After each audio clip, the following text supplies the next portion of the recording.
To save some time, here's a breakdown of episode 12 and the season finale episode 13. Both good episodes if you ask me.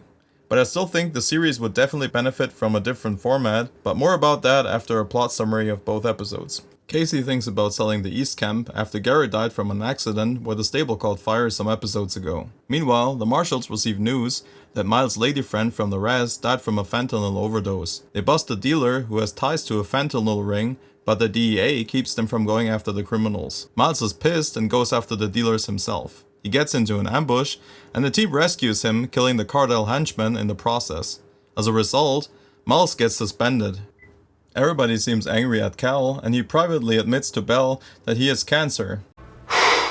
Boy, that escalated quickly. In the end, Andrea receives an offer to join a new unit in Washington, D.C. So much for episode 12. Let's jump right into episode 13. Casey rethinks selling the East Camp.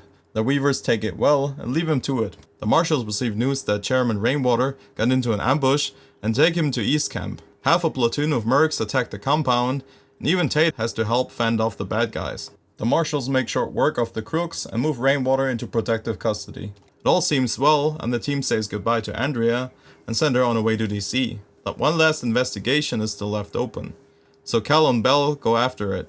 Meanwhile, Tom Weaver offers to take Tate fishing in Texas. They hop on a plane while Weaver's daughter goes out riding with Casey. At the place of the suspect, Cal and Belle get taken down by Weaver's men, and the show ends. And that's a wrap for season 1. So editing this whole thing, I noticed there's some bird outside just chirping all over my lines. So let's address that real quick. Yo dude outside, you're just a free collaborator, you're not getting any of my earnings, alright? Yeah, that should have scared him off. Sorry for all the nature on the recording, but let's get back to the review. So as far as I see it, there are 3 important things in those 2 episodes. First one is the fentanyl drugs being brought into the res. This topic, just as much as human trafficking, is a real life concern, and I think it's great that the show addresses it. Miles, looking from the outside in, but having been raised in the res, feels this pain and goes after the suspects.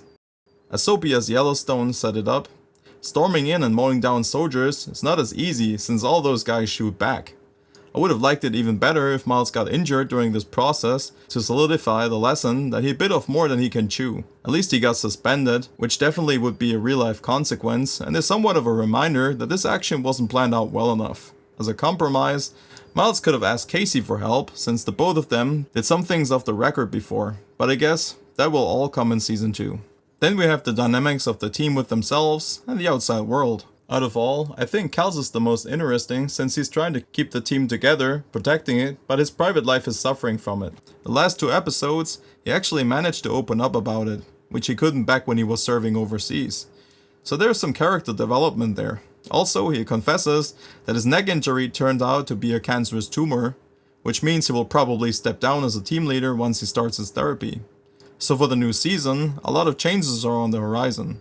Will Casey take over the team? Will Andrea take her DC job? And the overarching question, of course, how all of this will affect the rest of the team. So we definitely got some things to look forward to. And in the end, there's the sale of the East Camp. Since the beginning of Yellowstone, Casey was always dragged back into action, and he did things because he had to, not because he felt like playing a mafia enforcer on a ranch was any fun. As much fun as that was for all of us to watch on TV, he didn't like it. So it makes sense that he wants to sell the land, which still gives him so much pain. And here's where the Weavers come in. Always friendly, always polite. As much as they try to come off innocent and well-meaning, I always felt like there was an element to them where they wanted things to go strictly their way. So as it turns out, in the end of season 1, they're at least somewhat involved in the attack on the East Camp. One thing that always came off weird is how much the daughter came on to Casey. Amazing, you slept with me almost instantly. And by the way, a quality woman doesn't do that. She doesn't say yes right away. She says no to a man for years, like 10 years. That's what a real woman does, okay? You know you were acting like a stupid little rich slut. And that's all that you are.